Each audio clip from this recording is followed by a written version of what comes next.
Alan Peter Cayetano, lumimang beses ho yata 'to na mag-vlog, eh, sumusubok na papaniwalain tayo na hindi gawa-gawa yung nangyari sa Senate. At eto ho, mga kababayan, no, yung tao na unang nagpaputok, yung tao, um, kumbaga ako ho, mga bossing, ang sinisisi ko dito yung Ablasca. Yung Ablasca na unang nagpaputok ho. Kung wala naman nagpaputok, siguro mali-mali ho yung tao. Ano, tumaas lang daw ho yung kamay, tumaas yung barrel, pinaputokan niya na, nag-warning shot. Warning shot na 32 na putok po, mga kababayan. Ano po daw ba ang background nitong tao na ito? Eto po, pakita ko po sa inyo, mga boss. Senate Sergeant at Arms Mau Aplas. Ayan. Bago Madami na din pong nasabitan, mga kababayan. Madami na din pong kumbaga, negatibo na nangyari doon sa mga panunungkulan niya. Pati po pala yung naalala, natandaan niyo po yung mga laglag bala, mga bossing. Hindi ko napapakita yung video, ha? Kasi baka maka-copyright tayo ni GMA. Pero maririnig niyo po sa background, mga kababayan, yung sinasabi po dito sa video, mga bossing. O, game. siya suspindihin ng ombudsman dahil sa nangyaring putukan sa Senado noong Miyerkules, may mga dating kontrobersya ng sinagot si Senate Sergeant at Arms Mau Aplasca sa mga tanggapang dati niyang pinamunuan. Matagal na rin ang Naririnig niyo naman po, mga kababayan, di ba? Sabi ni Rolando Marcelo, bago na nga kasi ngayon ang unang nagpaputok ang nilusob. Oo. Nilulusob po kami, pinuputukan po kami, pero pagka nung nagkaroon po ng pagkakataon na malaman lahat, narinig nila siya ang unang nagpaputok. Di ba? O, game. samahan ni Aplasca at ang hinahanap pa yung si Senador Bato de la Rosa. Narito ang pagtutok ni Ivan Mayrina. Ayan. Biglang napaalerto ang media ng ito, the Senate Sergeant at Arms, Mauranada Aplasca. Hindi niya pinangalanan ng arestuin sa Senado. Nag-ano pala siya, nag-anunsyo pala siya, no, mga bossing. Nag-anunsyo si Aplasca, tapos Na mga oras sa iyo, ang alam lang na marami ay may ICC arrest warrant si Senador Bato de la Rosa, ang senador ng Dominique Aplasca na maging Sergeant at Arms ng 20th Congress noong July. Talaga naman palang magkumpadre at magkaklase, talagang ito. Kasi ito yung tao na kayang itaya ang kanyang buhay at kayang sumugal, no? Kayang mag-warning shot ng 32 na beses.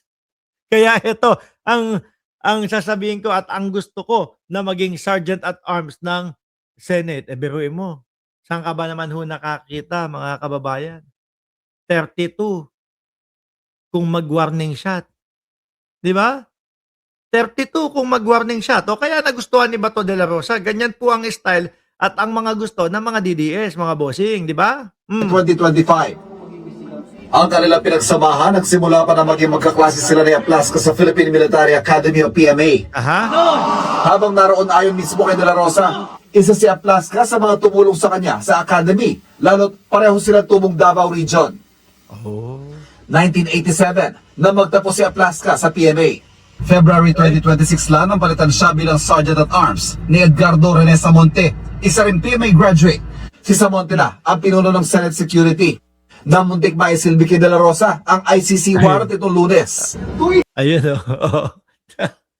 Oo, kaya galit na galit ho si Bato de la Rosa noon, mga kababayan, tsaka si Alan Peter Cayetano.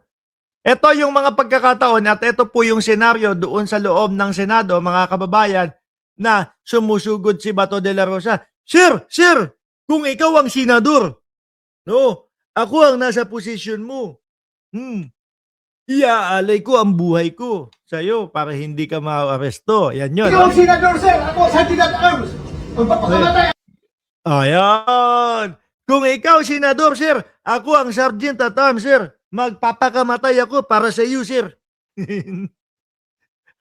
Ayos, Ayan po yung nag-resign. Yung sinisigawan po ni Bato de la Rosa at ni Alan Peter Cayetano, mga kababayan. Kaya po, isa na din yan, siguro, nag-resign o iniisip niya din, nako, sabi kapag ka, ang kaso ay hihigit sa 6 na taon ang kulong, no? Pwedeng arestuhin sa loob ng Senado. Kaya, hinayaan niya. Kung hihintuin niya yon, baka lumabag pa siya sa batas. Di ho ba, mga kababayan? Ako pala, hindi ka magalaw dito sa institusyon na ito. Magpapakamatay ko para sa iyo. Dahil Papakamatay ako para sa iyo. Tuloy ho. sa insidenteng yan, kaya nagbitiw sa tungkulin si Samonte. Si De La Rosa rin ang nagmosyong ibalik si Aplasca bilang acting Senate Sergeant at Arms na inaprobahan naman ng majority ng mga senador. Bago sa Senado, ay naging Sergeant at Yan. Arms na rin si Aplasca ng Ito na. Maririnig nyo na po kung ano yung mga background nitong si Aplasca, mga bossing. House of Representatives noong October 2020. Kabilang sa iba pa niya naging posisyon ang pagiging director ng PNP Aviation Security Group noong 2016 na tumutok noon kontra Tanimbala. Ayan. Panahon niya din yan. Ang pagiging Regional Director ng Calabarzon Police at Director for Operations sa PNP Headquarters. 2019 na magretiro siya bilang Police Major General sa Philippine National Police at 2022 naman itinalaga ni Pangulong Bongbong Marcos bilang Administrator ng Office for Transportation Security o OTS sa ilalim ng Department of Transportation.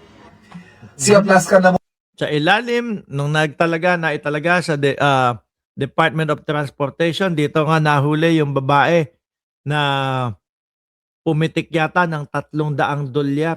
Tapos para hindi mahuli, nilunok yung $300 sa panahon o panunungkulin din ni Aplasca yon. pumuno sa OTS na isubot lulukin ng isang tauhan nito ang Ayun. $300 na ninakaw umano sa isang dayuhang turista noong 2023. Madaming sabit din tong si Aplasca talaga, mga bossing. Panahon din niya na ireklamong ilang security screening officer ng NAIA dahil sa umano'y pangingikil sa isang pasaherong Thai.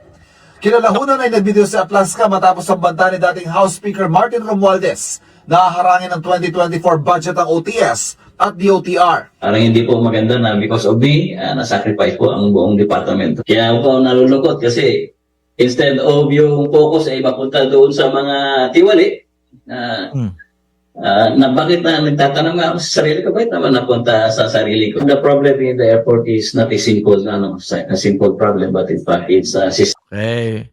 So yan po yung mga background nitong si Aplasca, mga kababayan.